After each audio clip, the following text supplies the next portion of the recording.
എന്റെ സന്ദീപിന്റെ സംസാരങ്ങളാ ആതിരയിൽ സംശയങ്ങൾ ഉണ്ടാക്കിയത്. അത് ഞങ്ങൾ ആരും അറിഞ്ഞതുമില്ല. സന്ദീപിനെ സ്വന്തമാക്കാനുള്ള വാശിയില് മുൻപ് പലതും ഞാൻ ചെയ്തിട്ടുണ്ട്.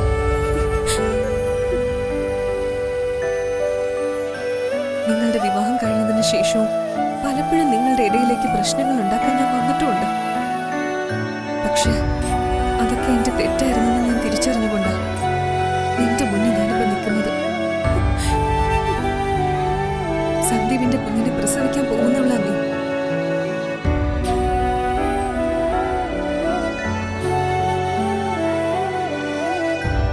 ആ നിന്നെ സന്ദീപിന്റെ ജീവിതത്തിൽ നിന്ന് ഒഴിവാക്കാൻ ഞാൻ ശ്രമിച്ചാലും സന്ദീപിന് അതിന് കഴിയില്ലെന്ന് നീ മനസ്സിലാക്കണോ അതിനെ?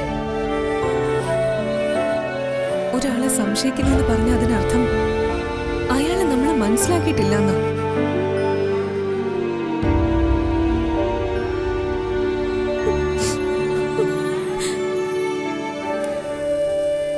ഇഷ്ടമില്ലെന്ന് പറയുന്നതിനേക്കാൾ ഒരാൾക്ക് വേദനിക്കും വിശ്വാസം ഇല്ലെന്നറിയുമ്പോ.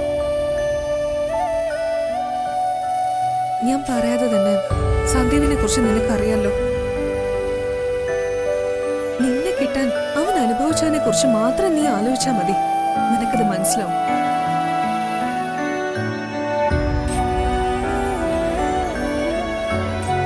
വിവാഹത്തോടെ ഇഷ്ടം തീർന്നു പോകുന്ന ചില സാധാരണ ഭാര്യമാരുടെ നിലയിലേക്ക് ആതിര തരം താഴരുത്.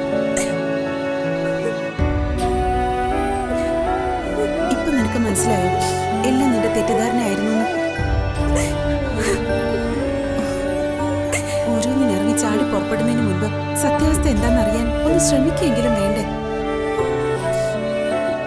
ഇനിയും നിനക്ക് മനസ്സിലായില്ലെങ്കിൽ നിന്നെ ഇതിൽ നിന്ന് ആർക്ക് രക്ഷപ്പെടുത്താൻ പറ്റില്ല. അതിരെ ഭാര്യ ഭർത്താക്കന്മാരിടയിലേക്ക് സംശയം ഒരു തവണ ഉണ്ടായ പിന്നെ അത് മാറാൻ വലിയ പാടാ.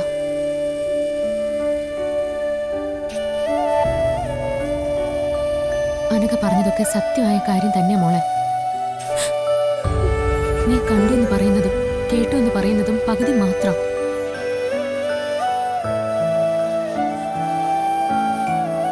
ബാക്കി പകുതി മുഴുവനും നിന്റെ തെറ്റിദ്ധാരണകളാ. ഞങ്ങൾ ഇത്രയും പറഞ്ഞിട്ടും നിന്റെ മനസ്സിൽ ഇനിയും സംശയം ബാക്കിയുണ്ടെങ്കിൽ നിന്നോട് ആരും ഇതിനെക്കുറിച്ച് സംസാരിക്കുന്നില്ല.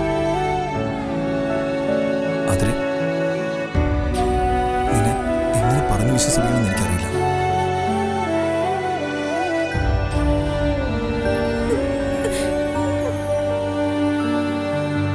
ഞാനും എനിക്ക് ഒരു തെറ്റും ചെയ്തിട്ടില്ല. എന്റെ ഇത്രയും നേരത്തെ സംസാരത്തിൽ നിന്ന് നിനക്ക് എന്താ മനസ്സിലായതെന്ന് എനിക്കറിയില്ല. പഴയ ആ അനഘയായിട്ടല്ല ഞാൻ വന്നിതെല്ലാം നിന്നോട് പറഞ്ഞത്.